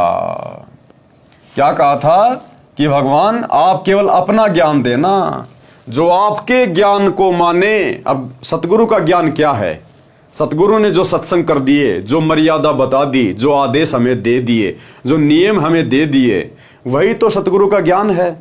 और जो अपने सतगुरु की मर्यादा में रह के उनके ज्ञान को आधार बना के भक्ति करेगा, वही आत्मा अंत में सतलोक जाने की अधिकारी बनेगी। नंबर 4, कलयुग में पहले मेरे दूत प्रकट होने चाहिए, पीछे आपका दूत जाए। नंबर 5, त्रेता युग में समुद्र पर पुल बनवाना। उस समय मेरा पुत्र विष्णु रामचंद्र रूप में लंका के राजा रावण से युद्ध करेगा, समुद्र रास्ता नहीं देगा। नंबर 6, द्वापर युग में बौद्ध शरीर त्याग कर जाऊंगा, राजा इंद्रदमन मेरे नाम से, जगन्नाथ नाम से समुद्र के किनारे मेरी आज्ञा से मंदिर बनवाना चाहेगा, उसको समुद्र बाधा करेगा। आप उस मंदिर की सुरक्षा करना। परमेश्वर ने सर्व मांगे स्वीकार कर ली और वचनबद्ध हो गए। तब काल ब्रह्म हंसा और कहा, हे जोगजीत, आप जाओ संसार में। जिस समय कलयुग आएगा उस समय मैं अपने 12 दूत नकली सतगुरु संसार में भेजूंगा। जब कलयुग 5505 वर्ष पूरा होगा, तब तक मेरे दूत तेरे नाम से, कबीर जी के नाम से 12 कबीर पंथ चला दूंगा। कबीर जी ने जोगजीत रूप में काल ब्रह्म से कहा था कि कलयुग में मेरा नाम कबीर होगा और मैं कबीर नाम से पंथ चलाऊंगा। इसलिए काल ज्योति निरंजन ने कहा था कि आप कबीर नाम से एक पंथ चलाओगे तो मैं काल कबीर नाम से 12 पंथ चलाऊंगा। सर्व मानव को भ्रमित करके अपने जाल में फांस कर रखूंगा। इनके अतिरिक्त और भी कई पंथ चलाऊंगा जो सतलोक सचखंड की बातें किया करेंगे तथा सत्य साधना उनके पास नहीं होगी, जिस कारण से वे सतलोक की आस में गलत नामों का जाप करके मेरे जाल में ही रह जाएंगे। तो भाइयों और बहनों, वर्तमान में सतगुरु रामपाल जी के अलावा जितने भी संत हैं, जितने भी पंथ हैं, ये सब काल का जाल है, केवल जीवात्माओं को भ्रमित करने के लिए। काल ब्रह्म ने पूछा था कि आप किस समय कलयुग में अपना सत्य कबीर पंथ चलाओगे। कबीर जी ने कहा था कि जिस समय कलयुग 5505 वर्ष बीत जाएगा तब मैं अपना यथार्थ 13वां कबीर पंथ चलाऊंगा। अब देखो भाई और बहनों, कितना क्लियर कर दिया गुरुदेव ने।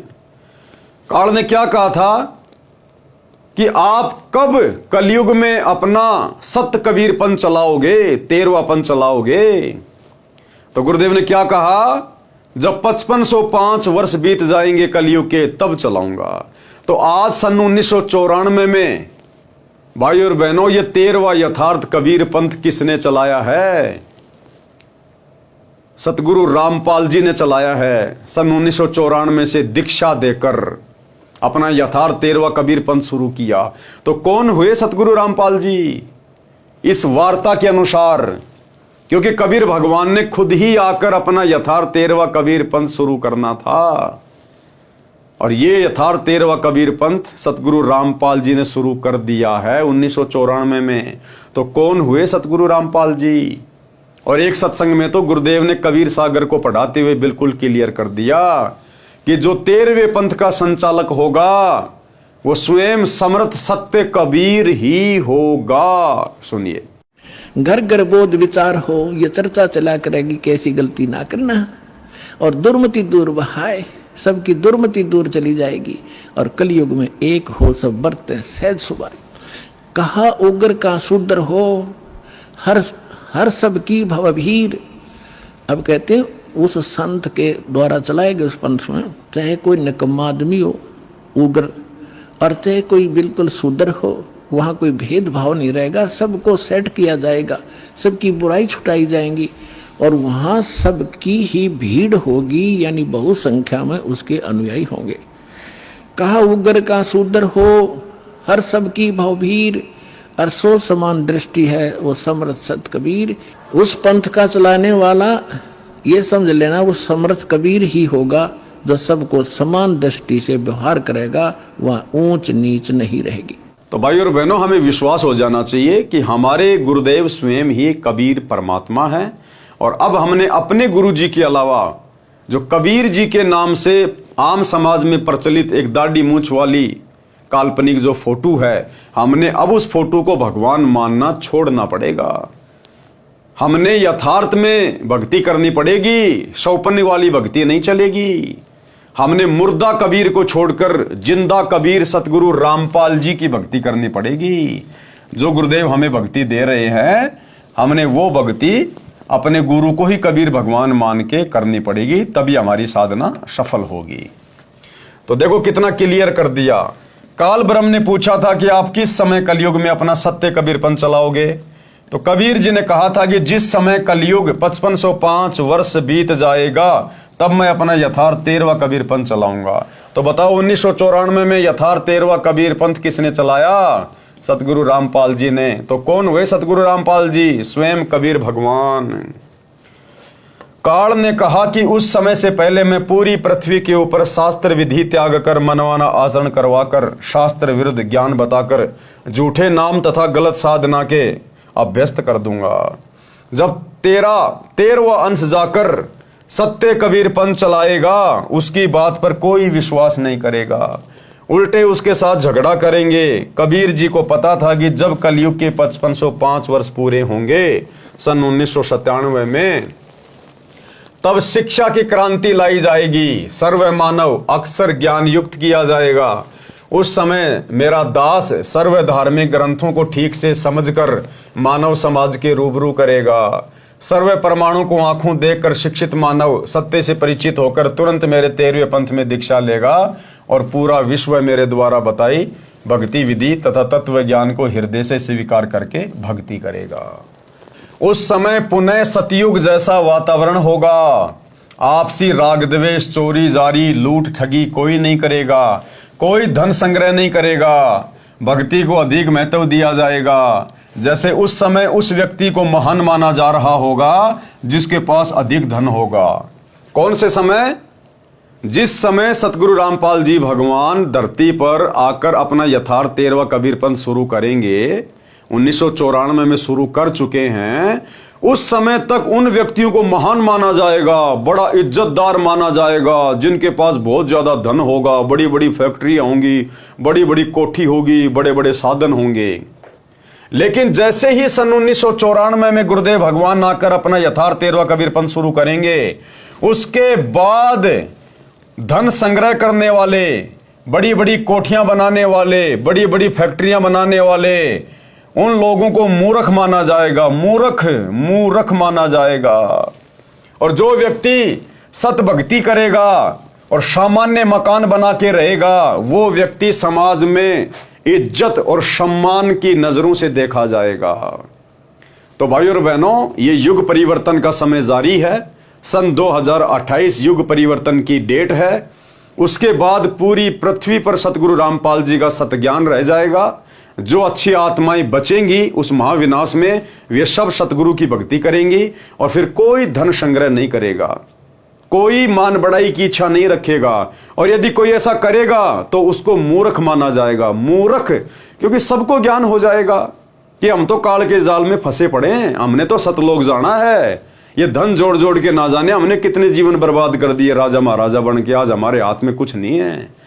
तो कोई व्यक्ति धन संग्रह नहीं करेगा, अंदर से सतगुरु इच्छा समाप्त कर देगा। सतगुरु मिले तो इच्छा मेटे, पद मिल पद समाना।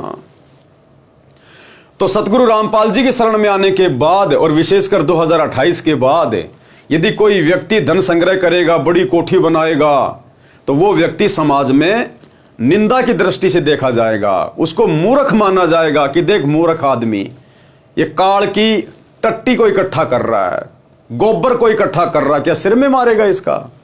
यही छोड़ के चला जाएगा, अगले जन्म में गधा कुत्ता बनेगा, तेरे को इन कोठियों की छाया में भी कोई नहीं बैठने देगा। तो उसको मूर्ख माना जाएगा। जैसे आज हम भगत भाई बहनों की, सतसेवकों की हालत हो गई है। आज हमें यथार्थता का पता चल गया, आत्म कल्याण का पता चल गया। अब ये फालतू के जो शौक हैं ये हमें अच्छे नहीं लगते। हम सत्सेवक भाई बहन धन संग्रह नहीं करते। हमारी इच्छा नहीं है कि हम कोई बड़ा मकान बनाएं, हमारी इच्छा नहीं है हम कोई बड़ा कोई पद प्राप्त करें या हम धनवान बने, समाज में हमारी इज्जत हो। कोई इच्छा नहीं हमारी बिल्कुल भी, क्योंकि हमें गुरुदेव ने वास्तविक तत्व ज्ञान दे दिया।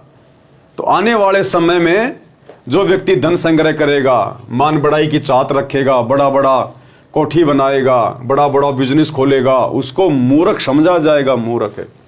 तो क्या करें गुरुदेव, जैसे उस समय यानी कब 1994 से पहले, जैसे उस समय उस व्यक्ति को महान माना जा रहा होगा जिसके पास अधिक धन होगा, बड़ा व्यवसाय होगा, बड़ी बड़ी कोठियां बना रखी होंगी। परंतु 13वें पंथ के प्रारंभ होने के पश्चात यानी सन 1994 के पश्चात, परंतु 13वें पंथ के प्रारंभ होने के पश्चात उन व्यक्तियों को मूर्ख माना जाएगा। उन धन संग्रह करने वालों को, बड़ी कोठियां बनाने वालों को मूर्ख माना जाएगा। और जो भक्ति करेंगे, सामान्य मकान बनाकर रहेंगे, उनको महान, बड़े और सम्मानित व्यक्ति माना जाएगा।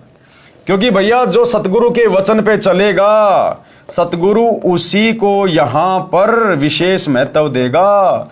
वही आत्मा जो सतगुरु के वचन में रह के भक्ति करेगी, वही आत्मा सम्मान की पात्र बनेगी।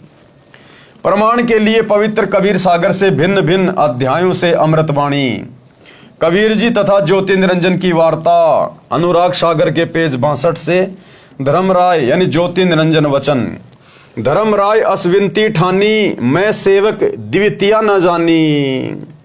काल ने क्या कहा परमात्मा से कि मैं तो आपका नौकर हूं, आपका सेवक हूं, हैं, मुझे आप अपने से अन्य कोई दूसरा मत समझना। ज्ञानी विनती एक हमारा, सो न करहूं जीव से हो मोर बिगाड़ा। पुरुष दीन जस मोकू राजू, तुम भी देहूं तो होए मम काजू। कि जिस प्रकार उस कबीर भगवान ने मुझे राज दिया है, 21 ब्रह्मांड दिए हैं, ऐसे ही आप भी मेरी कुछ इच्छाएं पूरी करो, मुझे कुछ वरदान दो ताकि मेरा 21 ब्रह्मांड ठीक ठाक चले। अब मैं वचन तुम्हारो मानी, लीजियो हंसा हमसो ज्ञानी। पृष्ठ 63 से अनुराग सागर की वाणी, दयावंत तुम साहिब दाता, इतनी कृपया करो हो ताता। कि हे बड़े भाई, मेरे ऊपर एक छोटी सी दया करो, मेहर करो। पुरुष श्राप मोकू दीन्या, लख जीव नित ग्रासन कीन्या। कि कबीर भगवान ने, पिताजी ने मुझे श्राप दे रखा मेरी गलती के कारण, रोजाना 1 लाख जीव खाने पड़ते हैं। पृष्ठ 64 से अनुराग सागर की वाणी, जो जीव सकल लोक तब आवे, कैसे सुद्या मोर मिटावे। अगर तुम सारे जीव लेकर चले जाओगे सतलोक में, तो फिर मुझ काल की भूख कैसे मिटेगी। जैसे पुरुष कृपया मोपे कीन्या, भवसागर का राज मोहि दीन्या। तुम भी कृपया मोह पर करहूं, जो मांगू सो मोह देहूं बरहूं। सतयुग त्रेता द्वापर माही, तीनों युग जीव थोड़े जाही। चौथा युग जब कलयुग आवे, तब तब क्षण जीव बहु जावे। पृष्ठ 65 से अनुराग सागर की वाणी, ऊपर से वाणी पंक्ति नंबर 3 से। प्रथम दूत मम प्रकटे जाई, पीछे अंश तुम्हारा आई। ऐसा वचन हरि मोहि दीजे, तब संसार गवन तो कीजे। कि हे भाई, हे मेरे बड़े भाई, आप ऐसा मुझे वचन दीजिए, आप मेरी ये इच्छा पूरी कीजिए, उसके बाद फिर आप नीचे संसार में जाइए। तो जोगजीत वचन यानी जोगजीत रूप में कबीर भगवान सतगुरु रामपाल जी ने क्या कहा। पृष्ठ 64 से अनुराग सागर की वाणी, ऊपर से वाणी पंक्ति नंबर 7। अरे काल तुम पर पंच पसारा, तीनों योग जीवन दुख डारा। बिनती तोरी लीन में जानी, मोकू ठग्या काल अभिमानी। जस बिनती तू मोसन कीनी, सो अब बख्श तोहे दीनी। चौथा युग जब कलयुग आवे, तब हम अपना अंश पठावें। वाणियां अपने आप में बहुत ज्यादा सरल है भाई और बहनों, क्योंकि बार बार गुरुदेव हमें पढ़ा चुके हैं। धर्मराय यानी काल वचन, पृष्ठ 64 से अनुराग सागर की वाणी, ऊपर से वाणी पंक्ति नंबर 17। हे साहिब तुम पंथ चलाऊं, जीव उबार लोक ले जाऊं। कि आप नीचे जाकर एक नया पंथ चलाओगे, जीव आत्माओं को सतलोक लेकर जाओगे। संधि छाप यानी सार शब्द मोह दीजे ज्ञानी, जैसे देवोगे हंस सहदानी। कि आप नीचे जाकर जीव आत्माओं को जो सार नाम दोगे ना, सार शब्द, जिससे जीव आत्माएं मेरे सिर पे पैर रख के सतलोक जाएंगी, आप मेरे को वो सार शब्द बता दो, सार नाम बता दो, तो मैं किसी को रोकूंगा नहीं। जो भी मुझे आके वो नाम बताएगा ना, तो मैं उसका मिलान कर लूंगा और फिर मैं किसी को रोकूंगा नहीं। यानी काल अपनी चतुराई दिखा रहा था कि मैं किसी भी तरह से वो नाम प्राप्त कर लूं, और वो नाम फिर मैं अपने दूतों के माध्यम से पहले ही संसार में बंटवा दूंगा, और फिर जब वही नाम जाकर परमात्मा देगा तो फिर कोई विश्वास नहीं करेगा। तो कहते हैं संधि छाप यानी सार शब्द मोह दीजिए ज्ञानी, जैसे देओगे हंस दानी। जैसे तुम नीचे जाकर हंसों को दोगे, भक्तों को दोगे। जो जन मोकू सार शब्द बतावे, ताके निकट काल नहीं आवे। कि जो भी व्यक्ति यहां आकर मुझे आपके द्वारा दिया गया वो सार शब्द बताएगा ना, तो मैं उसको नहीं रोकूंगा। फिर कहे धर्म राय जाओ संसारा, आनो जीव नाम अधारा। जो हंसा तुमरे गुण गावे, ताही निकट हम नहीं जावे। और अंत में फिर क्या कहा काल में कि ठीक है भाई, अब आप जाओ संसार में, क्योंकि नाम तो दिया नहीं परमात्मा ने। और फिर काल में कहा कि जो हंस, जो जीव तुम्हारे नाम की महिमा करेगा, तुम्हारा गुण गाएगा, तुम्हारी शत भक्ति करेगा मर्यादा में रह के, कहते मैं काल उसके निकट भी नहीं आऊंगा। जो कोई ले शरण तुम्हारी, मम सिर पग दे हो पारी। हम तो तुम संकीन डिठाई, तात जान की नी लड़काई। कोटिन अवगुण बालक करही, पिता एक चित नहीं धरही। जो पिता बालक को दे निकारी, तब को रक्षा करे हमारी। सार नाम देखो जैसा था, ताई हंस में निवाऊं माथा। जो तो ही देऊं संधि बताई, तो तू जीवन को हो दुखदाई। अब कबीर परमात्मा सतगुरु रामपाल जी भगवान जो कि जोगजित रूप में थे, उन्होंने क्या कहा कि हे काल, अगर मैं तुझे वो संधि बता दूं, अगर तुझे वो सार शब्द बता दूं, तो तू सभी जीवों को परेशानी में डाल देगा।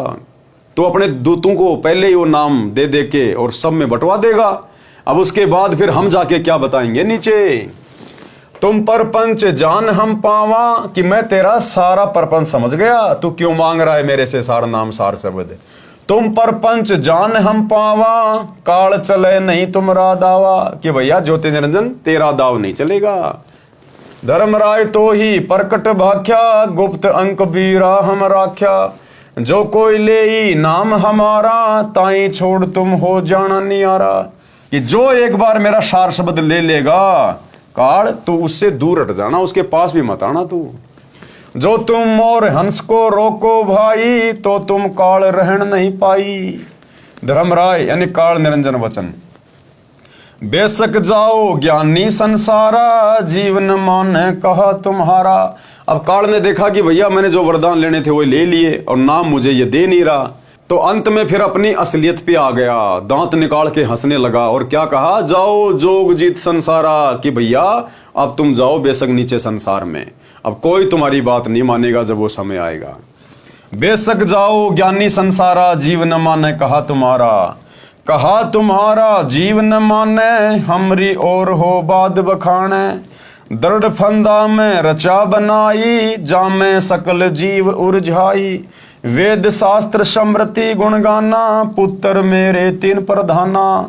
कि मैं इन्हीं धर्मशास्त्रों को दिखा दिखा के, इन्हीं धर्मशास्त्रों से ज्ञान बता बता के दुनिया को भ्रमित कर दूंगा कि भाई वेदों में ऐसा लिखा है, गीता जी में ऐसा लिखा है, और मेरे तीन पुत्र ब्रह्मा विष्णु महेश, उनको मैं प्रधान बना दूंगा।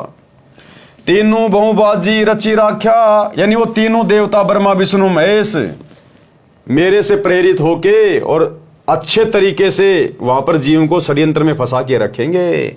तीनों बहुबाजी रच राख्या, और हमारी महिमा ज्ञान मुख वाख्या, और केवल मेरी महिमा गाएंगे काल निरंजन तक की। देवल देव पाषाण पुजाई, तीर्थ व्रत जब तप मल्लाई। पूजा विश्व देव आराधी, ये मति जीवों को राख्या बांधी। जग होम और नेम अचारा, और अनेक फंद में डारा। ज्ञानी वचन यानी कबीर परमात्मा क्या बोले, हमने कहा सुनो अन्यायी, काटो फंद जीव ले जाई। जेते फंद तुम रचे बिचारी, सत्य शब्द ते सवै बिडारी। जो न जीव हम शब्द दरडावे, फंद तुम्हारा सकल मुक्तावे। जब ही जीव चीन ज्ञान हमारा, तज ही भ्रम सब तोर पसारा। सत्य नाम जीवन समझावे, हंस उभार लोक ले जावे। पुरुष सुमरण सार बीरा, नाम अविचल जनावे हूँ। शीस तुम्हारे पांव दे के, हंस लोक पठावे हूँ। ताके निकट काल नहीं आवे, संधि देख ताको सिर नावे। धर्मराय यानी काल वचन। पंथ एक तुम आप चलाऊं, जीवन को शतलोक ले जाऊं। द्वादश पंथ करूं मैं साजा, नाम तुम्हारा ले करूं आवाजा।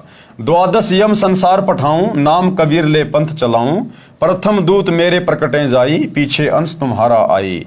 यही विधि जीवन को भरमाऊं, आपन नाम पुरुष का बताऊं। द्वादश पंथ नाम जो ले ही, हमरे मुख में आन समोई। यानी कहने का मतलब भाई और बहनों, वर्तमान में ये जितना भी बखेड़ा जो हम देख रहे हैं, मंदिर का, मस्जिद का, चर्च का, गुरुद्वारों का, कबीर पंथियों का, दंदन सतगुरु का, दुनिया भर के संतों का, पंथों का, अपनी अपनी डफली, अपना अपना राग, मनमानी साधना, मनमाना आचरण, ये सारा का सारा काल का सुनियोजित षड्यंत्र है इस वर्तमान समय में हम आत्माओं की व्यक्ति को बिगाड़ने के लिए। क्योंकि ये सारे वचन, ये सारे एग्रीमेंट पहले ही हो चुके थे परमात्मा के साथ, और काल ने उसी आधार से वर्तमान में जीव आत्माओं को भ्रमित करने के लिए पूरा जाल फैलाया हुआ है। और इस जाल को अब स्वयं परमात्मा सतगुरु रूप में आके धरती पे प्रकट होके अपना तत्व ज्ञान देके और शास्त्रों को दिखा दिखा के, क्योंकि दिन रात मेहनत गुरुदेव ने इसीलिए करनी पड़ रही है, सारे धर्मों के सारे शास्त्रों को दिखा दिखा के, गीता, वेद, कुरान, पुराण, बाइबल, गुरु ग्रंथ साहिब, कबीर सागर, सदग्रंथ साहिब, इन सभी को क्यों दिखाने की जरूरत पड़ रही है? क्योंकि काल ने यहां पर पहले अज्ञान फैला दिया अपने दूतों को भेज के। अब परमात्मा ने उन्हीं धर्मशास्त्रों को उठा उठा के, जिन धर्मशास्त्रों को हम लोग फाइनल मान चुके हैं कि भाई हिंदू धर्म के तो चारों वेद बस और गीता जी है, मुसलमानों ने अपनी कुरान शरीफ को फाइनल मान लिया, ईसाइयों ने बाइबल को, सिखों ने गुरु ग्रंथ साहिब को, तो परमात्मा अब उन्हीं में से निकाल निकाल के वो सच्चाई बता रहे हैं, जो सच्चाई हमें आज से पहले कोई धर्मगुरु नहीं बता पाया, नहीं दिखा पाया, जिसको हम नहीं समझ पाए। अब वही सच्चाई उन्हीं धर्म ग्रंथों से दिखा रहे हैं परमात्मा कि नादानो तुम कहां भूले भटके बैठे हो, हमारे पूर्वज अशिक्षित थे, अक्षर ज्ञान नहीं था, जैसा धर्मगुरुओं ने बहका दिया बेचारों ने वैसा ही मान लिया। अब गुरुदेव ने हमें शिक्षित किया है, अक्षर ज्ञान युक्त किया है, हमें भाषाओं का जानकार बनाया है। अब हम अपनी आंखों से देख रहे हैं जब गुरुदेव हमें पढ़ा रहे हैं टीवी पर, प्रोजेक्टर पर, तो अब हमारी आंखें खुल रही हैं कि आज से पहले तो ये काल का षड्यंत्र था पूरा का पूरा, हमारे को भक्ति और भगवान से दूर करने का उसका सुनियोजित षड्यंत्र था। तो अब परमेश्वर उसके उस दृढ़ फंदे को धीरे धीरे काट रहे हैं, और काट दिया परमात्मा ने 1994 से 2014 तक। जो सत्संग परमात्मा ने सर्व वेद शास्त्रों से प्रमाणित करके बना दिए हैं, यूट्यूब पर जाकर आप जी सर्च कर सकते हैं, सृष्टि रचना को सुन सकते हैं। परमात्मा ने जो 9 मन सूत इन्होंने उलझा रखा था, ऋषियों ने, संतों ने, धर्मगुरुओं ने ज्ञान का अज्ञान बना के परमात्मा ने सुलझा के रखा हुआ है। शब्दार्थ वाणी नंबर 1 से 54 का शब्दार्थ ऊपर कर दिया है। ज्ञानी यानी कबीर वचन, अध्याय समवेद बोध, पृष्ठ 121। अरे काल पर पंच पसारा, तीनों युग जीवन दुख अधारा। बिनती तोरी लीन में मानी, मोकू ठग काल अभिमानी। चौथा युग जब कलयुग आई, तब हम अपना अंश पठाई। काल फंद छूटे नर लोई, सकल सृष्टि परवानिक होई। घर घर देखो बोध विचारा, सत्य नाम सब ठोर उचारा। 5505 तब ये वचन होगा साचा।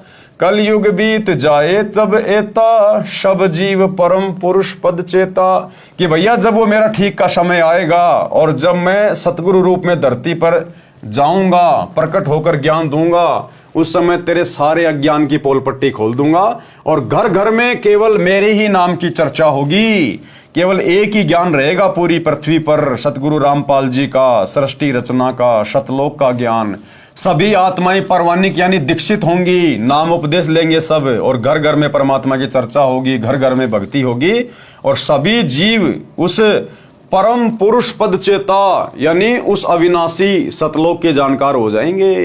तो आज परमेश्वर ने अपने उस वचन को सत्य साबित कर दिया है। अगर देरी है तो केवल इनके द्वारा लिखी गई पुस्तकें पढ़ने की या फिर यूट्यूब पर जाकर सत्संग सुनने की। भावार्थ वाणी संख्या 55 से 61 तक। परमेश्वर कबीर जी ने कहा कि हे काल, तूने विशाल प्रपंच रच रखा है। तीनों युगों सतयुग त्रेता द्वापर में जीवों को बहुत कष्ट देगा।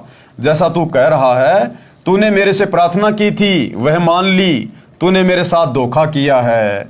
परंतु चौथा युग जब कलयुग आएगा तब मैं अपना अंश यानी कृपया पात्र आत्मा भेजूंगा।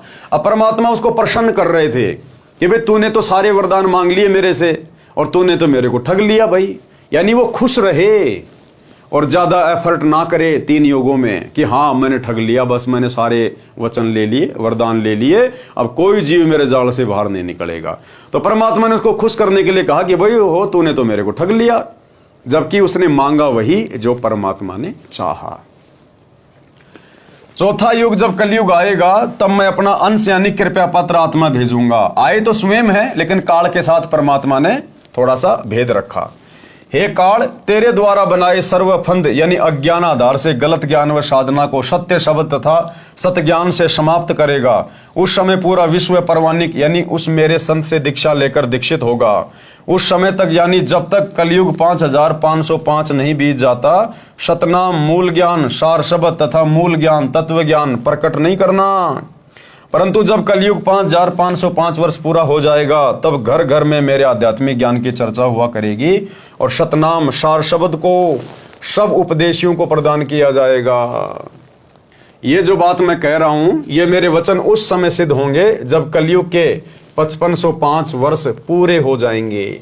जब कलयुग इतने वर्ष बीत जाएगा तब सर्व मानव प्राणी परम पुरुष यानी सत्य पुरुष के पद अर्थात उस परम पद के जानकार हो जाएंगे, जिसके विषय में गीता अध्याय 15 श्लोक 4 में कहा है कि तत्वदर्शी संत के प्राप्त होने के पश्चात परमेश्वर के उस परम पद की खोज करनी चाहिए जहां जाने के पश्चात साधक लौटकर संसार में कभी नहीं आते। जिस परमेश्वर ने संसार रूपी वृक्ष का विस्तार किया है अर्थात जिस परमेश्वर ने सृष्टि की रचना की है उस परमेश्वर की भक्ति करो। उपरोक्त वाणी का भावार्थ है कि उस समय उस परमेश्वर के पद यानी सतलोक के विषय में सबको पूर्ण ज्ञान होगा। शवसम वेद बोध पृष्ठ 170। अथ शवसम वेद बोध की स्फुट वार्ता चौपाई। 1,80,000 पीर पैगंबर और अवतारा, सो सब आही निरंजन वंशा, तन धरी धरी करे निज पिता प्रशंसा। यानी भाई और बहनों, मुसलमान धर्म में बाबा आदम से लेकर हजरत मोहम्मद तक 1,80,000 पैगंबर हो चुके हैं।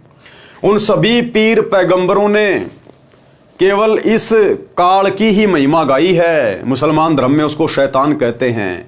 ये काल मुसलमान धर्म में अल्लाह के नाम से प्रसिद्ध है, अल्लाह के नाम से। तो मुसलमान धर्म के जितने भी पीर पैगंबर हुए हैं उन्होंने भी केवल काल की ही महिमा गाई है। और हिंदू धर्म में जितने भी अवतार हो चुके हैं उन्होंने भी केवल काल की ही महिमा गाई है, केवल काल को ही भक्ति का आधार बताया है। सो सब आही निरंजन वंशा, यानी जितने भी पीर पैगंबर हैं अवतार हैं ये सब के सब निरंजन के अवतार हैं। और तन धरी धरी करे निज पिता प्रशंसा, और अपने पिता ज्योति निरंजन की ही महिमा गा के ये चले गए। 10 अवतार निरंजन के रे, राम कृष्ण सब माही बडेरे।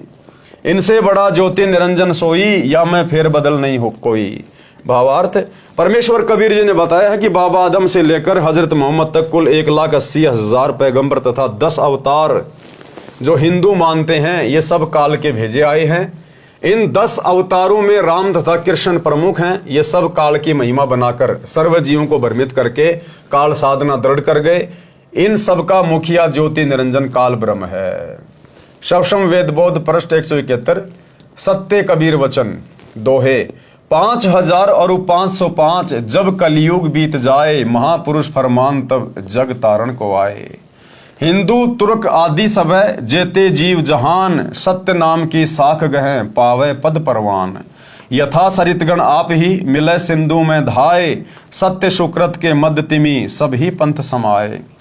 जब लग पूर्ण होए नहीं ठीक का तिथिवार, कपट चातुरी तब ही लो शव संवेद निर्धार। सब ही नारी नर सुध तब जब ठीक का दिन आवंत, कपट चातुरी छोड़ के शरण कबीर गहनत। एक अनेक हो गए पुनः अनेक हों एक, हंस चले सतलोक सब सत्य नाम की टेक। घर घर बोध विचार हो दुर्मति दूर बहाए, कलयुग में सब एक होई बरते सहज सुबाए। कहाँ उग्र कहाँ शूद्र हो हरे सबकी भव पीड़, शो समान समदृष्टि है समर्थ सत्य कबीर। यानी उस पंथ को चलाने वाला वो स्वयं समर्थ सत्य कबीर ही होगा। भावार्थ, परमेश्वर कबीर जी ने बताया है कि हे धर्मदास, मैंने ज्योति निरंजन यानी काल ब्रह्म से भी कहा था, अब आपको भी बता रहा हूं। शवसम वेद बोध की वाणी संख्या 66 से 74 का सरलार्थ है। जिस समय कलयुग 5505 वर्ष बीत जाएगा, तब एक महापुरुष विश्व को पार करने के लिए आएगा। हिंदू मुसलमान आदि आदि जितने भी पंथ तब तक बनेंगे, और जितने जीव संसार में हैं वे मानव शरीर प्राप्त करके उस महापुरुष से सतनाम लेकर सतनाम की शक्ति से मोक्ष प्राप्त करेंगे।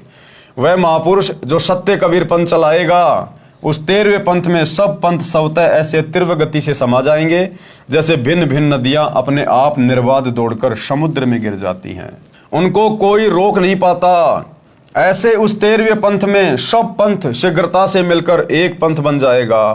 परंतु जब तक ठीक का समय नहीं आएगा, यानी कलयुग 5505 वर्ष पूरे नहीं करता, तब तक मैं जो ये ज्ञान शवसम वेद में बोल रहा हूं, आप लिख रहे हो, निराधार लगेगा।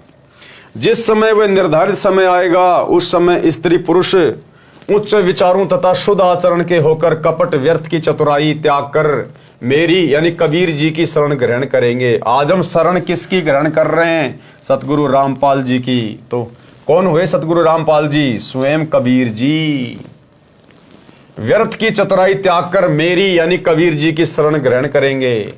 परमात्मा से लाभ लेने के लिए एक मानव धर्म से अनेक पंथ धार्मिक समुदाय बन गए, वे सब पुनः एक हो जाएंगे। यानी जितने भी जो धर्म हैं वर्तमान में संसार में, हिंदू मुस्लिम सिख ईसाई जैनी बौद्ध यहूदी फारसी मंगोली, ये सारे धर्म सतगुरु रामपाल जी के मानव धर्म में विलीन हो जाएंगे और सभी पुरुष मानव धर्मी बन जाएंगे। मानव धर्मी सब हंस यानी निर्विकार भगत आत्माएं सत्य नाम की शक्ति से सतलोक चले जाएंगे। मेरे अध्यात्म ज्ञान की चर्चा घर घर में होगी, जिस कारण से सबकी दुर्मति समाप्त हो जाएगी। कलयुग में फिर एक होकर सहज बर्ताव करेंगे, यानी शांति पूर्वक जीवन जिएंगे। कहाँ उग्र अर्थात चाहे डाकू लुटेरा कसाई हो, चाहे शूद्र अर्थात बुराई करने वाला नीच होगा, परमात्मा सत्य भक्ति करने वालों की भवपीर यानी सांसारिक कष्ट हरेगा यानी दूर करेगा। सत्य साधना से सबकी भवपीर यानी सांसारिक कष्ट समाप्त हो जाएंगे और उस 13वें पंथ का प्रवर्तक सबको समान दृष्टि से देखेगा। ध्यान देना भाइयों और बहनों, उस 13वें पंथ का प्रवर्तक सबको समान दृष्टि से देखेगा। 13वें पंथ का प्रवर्तक कौन है? सतगुरु रामपाल जी। अर्थात ऊंच नीच में भेदभाव नहीं करेगा, यानी कोई जाति धर्म कोई भेदभाव नहीं करेगा। वह समर्थ सत्य कबीर ही होगा। कौन होगा? वह समर्थ सत्य कबीर ही होगा। कौन हुए सतगुरु रामपाल जी? स्वयं समर्थ सत्य कबीर, जो आपको पहले वीडियो सुना दिया गया था, एक बार फिर से सुन लीजिएगा। घर घर बोध विचार हो, ये चर्चा चला करेगी कैसी गलती ना करना, और दुर्मति दूर बहाए, सबकी दुर्मति दूर चली जाएगी और कलयुग में एक हो सब बरते सहज सुबाई। कहा उग्र का शूद्र हो, हर सबकी भवभीर। अब कहते हैं उस संत के द्वारा चलाए गए उस पंथ में चाहे कोई निकम्मा आदमी हो उग्र, और चाहे कोई बिल्कुल शूद्र हो, वहाँ कोई भेदभाव नहीं रहेगा, सबको सेट किया जाएगा, सबकी बुराई छुटाई जाएंगी और वहाँ सबकी ही भीड़ होगी, यानी बहु संख्या में उसके अनुयायी होंगे। कहा उग्र का शूद्र हो, हर सबकी भवभीर, और सो समान दृष्टि है वो समर्थ सत कबीर। उस पंथ का चलाने वाला ये समझ लेना वो समर्थ कबीर ही होगा, जो सबको समान दृष्टि से व्यवहार करेगा, वहाँ ऊंच नीच नहीं रहेगी। तो भाइयों और बहनों, अब शक या संदेह की कोई गुंजाइश नहीं है कि सतगुरु रामपाल जी स्वयं ही कबीर भगवान है। मम संत मुझे जान मेरा ही स्वरूपम। अगला सवाल किया है, वह 13वां पंथ कौन सा है, उसका प्रवर्तक कौन है? उत्तर, वह 13वां पंथ यथार्थ सत्य कबीर पंथ है। उसके प्रवर्तक स्वयं कबीर परमेश्वर जी हैं। इसके प्रवर्तक कौन है? स्वयं कबीर परमेश्वर। तो 13वां पंथ आज किसने चलाया? सतगुरु रामपाल जी ने। तो 13वें पंथ का प्रवर्तक कौन हुआ? स्वयं सतगुरु रामपाल जी। और यहां क्या लिखा हुआ है? वह 13वां पंथ यथार्थ सत्य कबीर पंथ है, उसके प्रवर्तक स्वयं कबीर परमेश्वर जी हैं। तो भैया ये प्रवर्तक तो हमारे गुरु जी हैं जिन्होंने पंथ चलाया 1994 में, और यहां लिख रखा है कि वो कबीर जी ही होंगे। वर्तमान में उसका संचालक उनका गुलाम रामपाल दास पुत्र स्वामी रामदेवानंद जी महाराज है। अब यहां देखो गुरुदेव अपने आप को छुपाएंगे। फिर आध्यात्मिक दृष्टि से गुरुजी पिता माने जाते हैं जो आत्मा का पोषण करते हैं। प्रमाण, वैसे तो संत धर्मदास जी की वंश परंपरा वाले महंतों से जुड़े श्रद्धालुओं ने अज्ञानतावश 13वां पंथ और संचालक धर्मदास की बिंद परंपरा की धारा वालों को सिद्ध करने की कुछ चेष्टा की है, परंतु हाथी के वस्त्र को भैंसे पर डालकर कोई कहे कि देखो ये वस्त्र भैंसे का है, बुद्धिमान तो तुरंत समझ जाते हैं कि यह भैंसा का वस्त्र नहीं है, यह तो भैंसे से कई गुना लंबे चौड़े पशु का है, भले ही ये न बता सकें कि यह हाथी का है। उदाहरण, पवित्र कबीर सागर के अध्याय कबीर चरित्र बोध के पृष्ठ 1834 से 1835 पर लिखा है, 13 गाड़ी कागजों को लिखना। तो भाई और बहनों, आज की वीडियो में हम केवल इतना ही लेंगे, और आज के वीडियो में गुरुदेव भगवान ने यही क्लियर करने का प्रयास किया है, हम आत्माओं की आंखें खोलने का प्रयास किया है कि पुण्यात्माओं, आज धरती पर तुम्हारे सतगुरु के रूप में वो स्वयं कबीर भगवान है, जिन्होंने आकर अपना यथार्थ 13वां कबीर पंथ शुरू कर दिया है। और हम सभी भगत भाई बहन उस कबीर परमात्मा की शरण में जुड़ चुके हैं, उनसे उपदेश ले चुके हैं। इसलिए अब हमने अपने गुरुजी को कोई सामान्य व्यक्ति मान के ट्रीट नहीं करना, सामान्य संत नहीं मानना, अपने गुरु को मानुष मानने की गलती नहीं करनी है। ये कबीर भगवान है, ये लीलाधर है, ये जो मर्जी खेल खेले, लेकिन हमारे लिए हमारा गुरु परमात्मा है, स्वयंभू है, प्रकट हुआ है। इसलिए भाई और बहनों, अब हमने कलयुग की पिछली पीढ़ी में गलती करने से बचना है, किसी के बहकावे में नहीं आना, क्योंकि काल संगत में घुस के कुसंगत पैदा करेगा, संगत में से ही काल दुष्प्रचार करवाएगा, गुरु को मानुष सिद्ध कराने का पूरा प्रयास करेगा, उस नकली मुर्दा कबीर दाढ़ी मूंछ वाली फोटो को भगवान मनवाएगा, उसका कबीर प्रकट दिवस मनवाएगा। लेकिन अब हम भगत आत्माओं ने अपने गुरुदेव से इतना ज्ञान लेने के बाद, इस कलयुग की बिचली पीढ़ी में पैदा होकर शिक्षा प्राप्त करने के बाद, सर्वशास्त्र जो गुरुदेव ने दिखा दिए उनको आधार बनाकर, अब हमने अपने गुरुदेव को मानुष मानकर अपने कर्म नहीं फोड़ने। इस पृथ्वी पर आकर, इस 21 ब्रह्मांड में आकर, 21 ब्रह्मांड से बाहर का ज्ञान, 21 ब्रह्मांड का कोई माँ के गर्भ से जन्म लेकर पैदा हुआ प्राणी नहीं दे सकता। इसलिए हमारे गुरुदेव स्वयं कबीर भगवान हैं, कबीर भगवान। तो आज की वीडियो में भाई और बहनों केवल इतना ही। कल रात्रि 8 बजे फिर सभी भगत भाई बहन जुड़िए। तब तक गुरुदेव भगवान हम सबको आज्ञा दे, इजाजत दे, सद्बुद्धि दे, आशीर्वाद दे। बंदी छोड़ सतगुरु रामपाल जी भगवान की जय हो।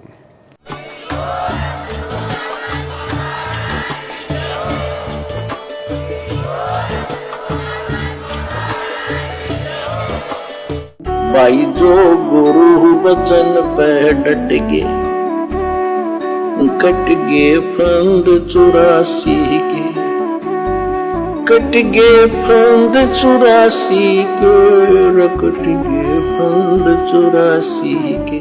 भाई जो